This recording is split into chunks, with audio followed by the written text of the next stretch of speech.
But before I begin, I'd like to share with you a little bit about Singapore. I have not been sent by the tourist board, but this is just to share with you where we come from.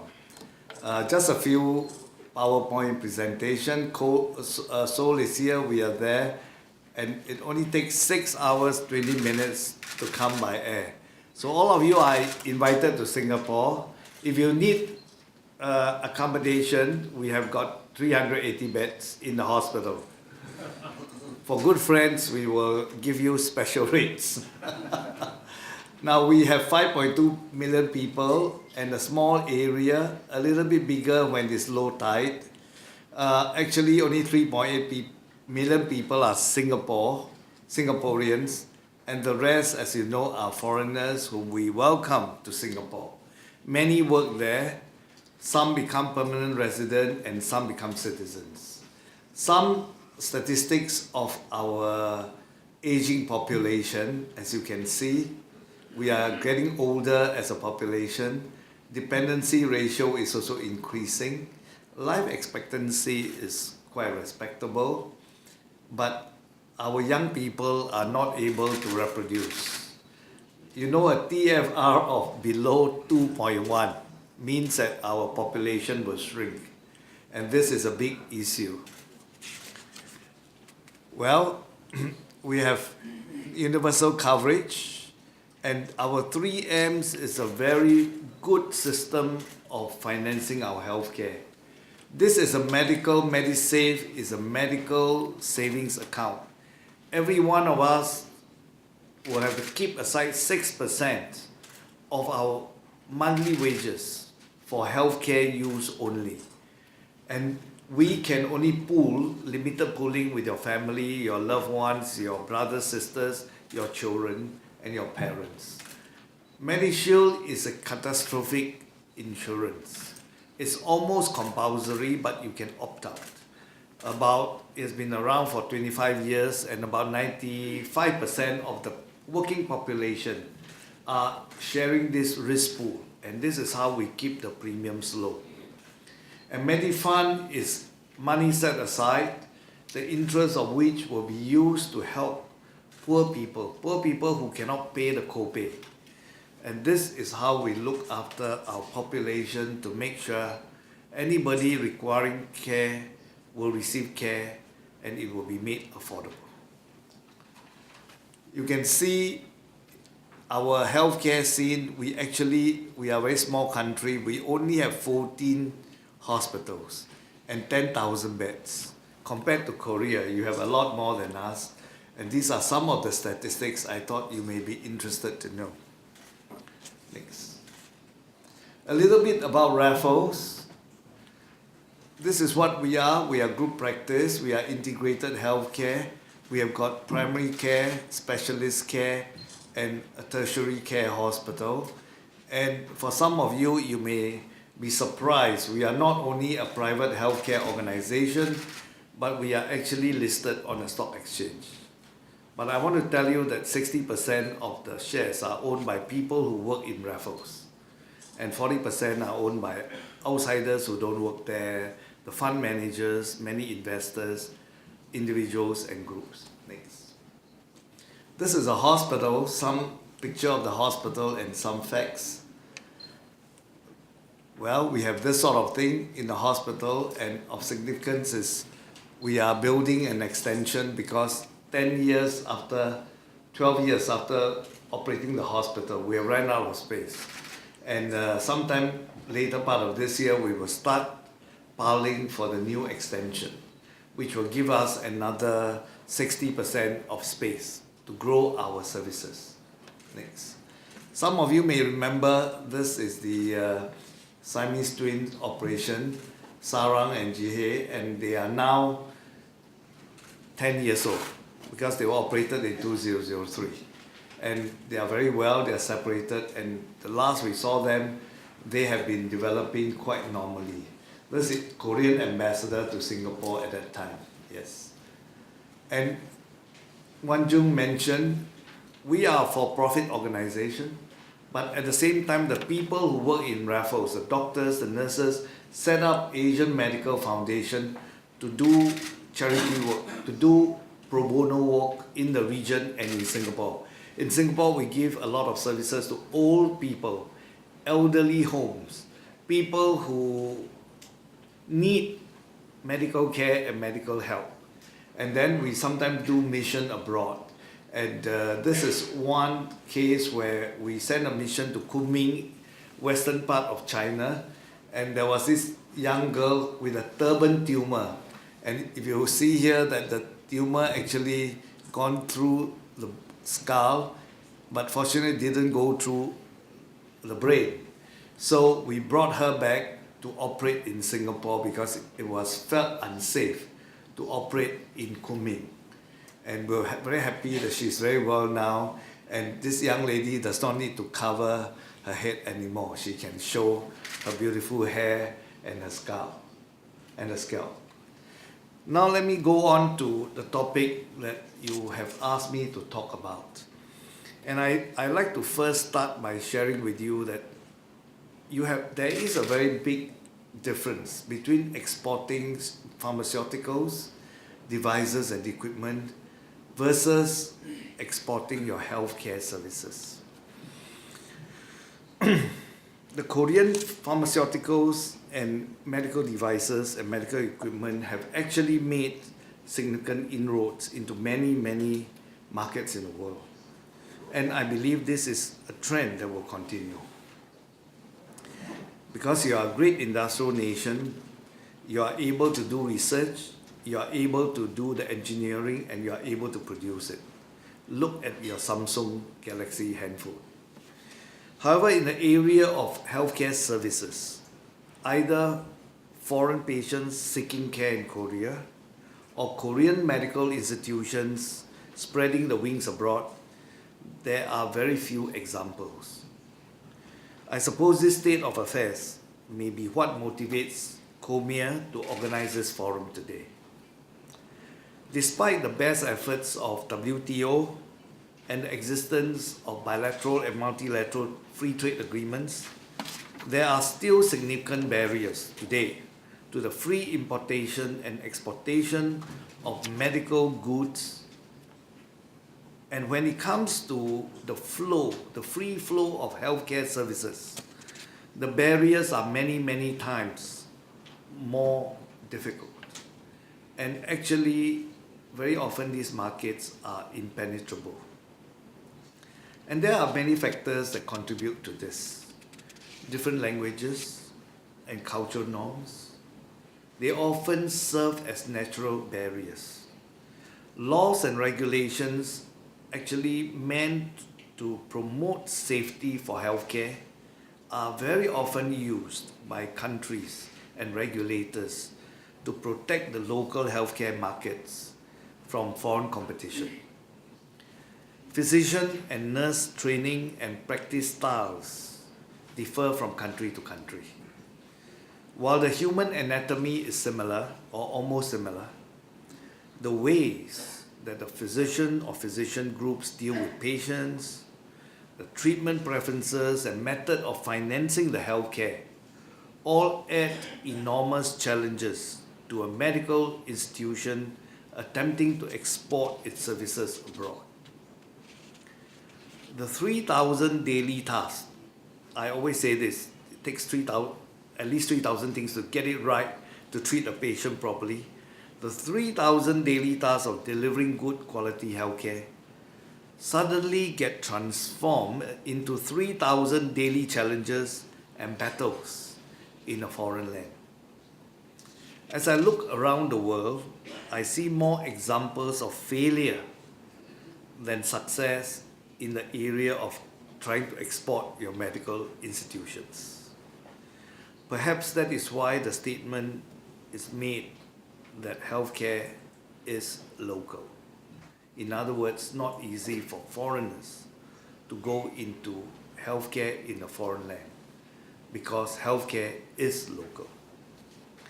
I would therefore advise all of you, all my Korean friends, to search your own hearts and ask some tough questions before you embark on this journey, or might I say adventure. What a venture to expand your medical institutions abroad. You will certainly find it much harder to expand your medical institutions abroad than selling Samsung Galaxy phones or selling Hyundai motor cars. I would recommend that you seriously ask yourself 8 questions before you take the plunge. First, why do Korean medical institutions want to expand overseas? What is the motivation for such a difficult undertaking? But whatever the reasons, it must be very clear. Some of the successful examples are, and it's not just Korean but other governments, when a country wishes to project its soft power in the form of medical aid. The Chinese, the Japanese, the French, and even the Cuban governments have done this. They've built hospitals in underdeveloped countries in Africa, Latin America, and some parts of Asia. Often they also staff these hospitals initially, but over time, due to various difficulties, they will hand over the hospital to local authorities for very good reasons. And of course, when you export a hospital, you export your equipment, you export your pharmaceuticals, etc., etc. Many governments operate ambulatory medical clinics to serve their nationals in foreign countries where they have a significant presence. That means many Koreans or many Japanese or many French, and where the facilities, healthcare facilities are inadequate. So you have Australian embassy having clinic, French embassy having clinic, and sometimes American embassies have their own clinics too. Occasionally, commercial healthcare organizations expand their institutions overseas in search of greater and more profitable opportunities. And they do so through investing in hospitals, or more commonly providing hospital management services, not unlike hotel management services. So these are the common, more successful situations where they have good reason to want to go overseas. Second, where do you want to expand to? If you decide you want to go overseas, then you still have to choose which country, which cities, because no two cities in even one country are alike in terms of opportunities and challenges. So I would advise you to take a very realistic, in-depth study of the proposed city and the country before you even think about going there. I would certainly advise a very thorough evaluation of any invitations by anyone from a foreign country to replicate your medical institution in his country, no matter how flattering the invitation. I share with you as friends, Raffles Hospital receives many such invitations. But after initial evaluation by our business development department, most of these invitations are politely turned down because they don't make sense and we know we cannot do it. Third, is there a market? Is there a market segment that you can serve? Is it Korean residents there? In America, there are many Korean residents. Or is it expatriates in, say, Shanghai? Or the local population that you want to go and do business with? Fourth, how do you wish to establish your medical institutions? There are many, many ways. In many countries, there are legal restrictions which prevents you from being sole owner. But many countries require you, as a foreign medical institution, to enter into a joint venture agreement with a local partner. Often, the foreign medical institution can only own a minority. That means you cannot own more than 50%. You may wish instead to enter the market through a hospital management contract and perhaps asking for an option to later on subscribe for a percentage of the share. This will lower your risks. But just a word of caution about joint ventures. Think about it. I'm sure it is already difficult enough to have a joint venture agreement, whether in Korea or in Singapore, where the rules and laws are fairly clear and certain, and where one's reputation is carefully watched, nurtured and protected. So you will not do anything unkind, unfair to your joint venture partner. But in many countries, this is not the case. So just imagine what is the challenge of working a joint venture partner from very different background, different organizational and systemic culture, with a different mindset and business practice. You know, it must be more difficult and challenging than trying to marry a foreign bride, foreign girl. So fifth question, what kind of institution you wish to set up? It is easier to start a referral center, and we ourselves, we have many, rep office, referral center, many well-known hospitals do that. Even Mayo Clinic has a referral center in Dubai to refer patients back. That's very easy to start. You just put one or two representatives there. Some people do ambulatory medical centers. That's low cost, easy to start. You can offer medical, dental services or aesthetic services, especially I'm speaking to a Korean audience. And you already see this sort of ambulatory centers in China, Vietnam, Cambodia, Dubai, Abu Dhabi and Qatar. They're not difficult to start. However, they also cannot make big impact. And the business level is actually quite small for all the trouble. But the degree of complexity and difficulty increases if you are talking about setting up general hospitals. Tertiary general hospitals must necessarily be the most challenging. Single specialty hospitals should be easier and less complex to set up. So you must decide what you want to do and what sort of institution, which part of your institution you want to export overseas. Staffing and the model of practice. You also need to have a very clear plan at the beginning, and you can only do this well if you know what is happening in that country, how they practice medicine. And you must have a clear plan of what is your model of practice and how do you staff your institutions. Many such foreign ventures I've come across, they have gotten into trouble because there are insufficient competent staff to serve the patient. Either locally, usually locally, and then inability to bring in foreign staff to serve these customers or these patients. Why? Because as we all know, if you are in healthcare operations, you know, competent, committed, compassionate physicians and nurses and healthcare managers are gems. They're like diamonds. They're not found in abundance, not easy to find them. And if you have them, first, do you want to relocate them to a foreign country? And when you need to relocate people overseas, it's not so simple. They have their families, their children to think about, their work to think about. These are all the challenges we have met. 7, is a host country receptive? Many countries are downright not receptive. They will tell you nicely, diplomatically, smile a bit, but you will know that they are not receptive.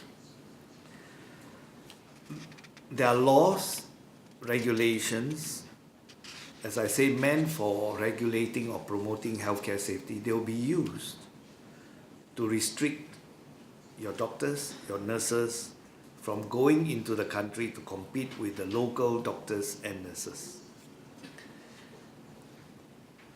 The range of practice that you want to carry out, the importation of high-tech equipment, even drugs, all these need to be separately approved.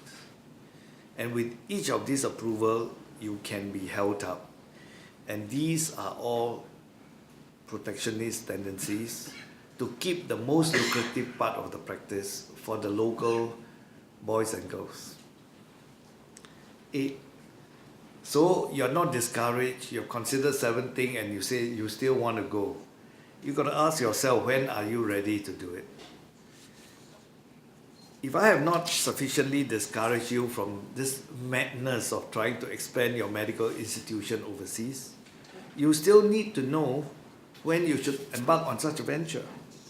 Going overseas when your organization is not ready in terms of human resources as well as financial resources can severely weaken, if not destroy, your organization.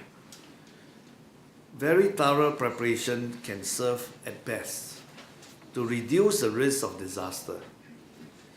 As they often say, the moment of truth is when the tire hits the road. And that is when you start your operations. And by then it's too late to withdraw. I've been asked to share some of our experiences of expansion overseas. Raffles has grown steadily. Raffles has grown steadily in the last 37 years. And we IPO 16 years ago in 1997. Since the IPO, we have compounded top line at 17%, and our bottom line of profit after tax, it's at 26%, every year, 26%. And that is mostly achieved in the Singapore market. Mostly. We are in Hong Kong, we are in Shanghai, but Hong Kong, Shanghai are still small and growing. So we have decided to expand overseas, not because there's no more growth in Singapore. As I show you the data, our population is growing older. We are also bringing in more immigrants, so our populations are getting bigger. And together with medical advances, these are all the drivers of healthcare industry for the future. So our prospects are good in Singapore, and we will continue to grow at home, hopefully at the same rate as we have been doing the last 37 years. But we have carefully decided, and I would carefully, very carefully, at management, at board level, carefully decided to expand our medical centers and hospitals into China because we simply cannot ignore the Chinese growth story and because we believe we have some comparative advantages. I've watched the Chinese healthcare system and market evolve these last 29 years. I first looked at China in 1984. In this time, I walked through many Chinese hospitals, big and small, in different parts of the country. I made many good friends who are senior healthcare practitioners and administrators, regulators, and they have shared many of their insights and wisdom with me about the Chinese healthcare market. So Raffles knows clearly why we are undertaking such a challenging venture. There are many failed attempts at building and operating general hospitals in China. Ambulatory medical centers do better, and we have one in Shanghai now. But by itself, it may not be worth the effort and not commensurate with the risks and difficulties. However, we are still very sanguine about the risk of failure. We are not saying we will definitely succeed, but we will definitely try to do our best. And certainly, we want to go there. Who is the market? We want to serve the top 10 of Chinese population. The expats who are resident in China naturally should welcome international hospitals such as ours. What about the laws in China? The laws in China still require foreign medical institutions to have joint venture partner. And we can only own 70% of the joint venture. So since this is the case, this is the law, we have to very carefully, very thoughtfully choose our joint venture partners. Just like you will have to do if you are looking for a foreign girl to marry. And when you find one and get married, I mean joint venture partner as well as foreign bride, pray daily, pray every day, and pray very hard that the union will be fruitful and harmonious. We intend to build our integrated healthcare delivery system of ambulatory medical centers with secondary and tertiary general hospitals. We will also thoughtfully create a few centers of excellence in the hospitals. And we intend to start in gateway cities like Shanghai, Shenzhen, and Beijing. That's where we will start. And the slide shows we are talking about beds, hospitals of 200 to 400 beds. We will manage these medical centers and hospitals along sustainable and commercial lines. And that's why we started a medical center in Shanghai to test out. And we have been in Hong Kong. Hong Kong is British law, so it's easier. And we've been in Hong Kong for a few years. We will extend our group practice model to China. We will use Singaporean, Chinese, PRC Chinese doctors and other international doctors and nurses and healthcare managers. But before we do that, we'll train them. We'll train them for different periods in Singapore at our Raffles Healthcare Institute. What I've shared is based on our humble experience and observation of other persons, other organizations' experiences, successful and less successful. We can only prepare as thoroughly as possible for the worst case scenario and then pray and hope that the actual situation is better than what we have prepared ourselves for. Thank you.